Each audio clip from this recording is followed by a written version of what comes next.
April 7 sa Jollibee Isitan po kami nag lunch ni Kuya. Ako, magpapakita.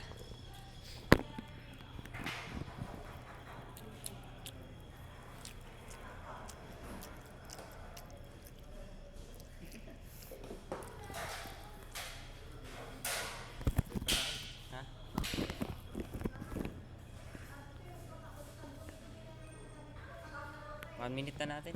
Pwes mo na. Tapos isa listro.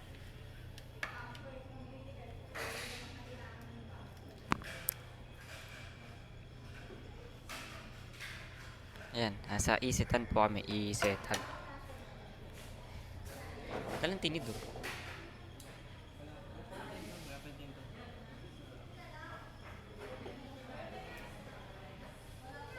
Yung resibo baka di tayo makalabas.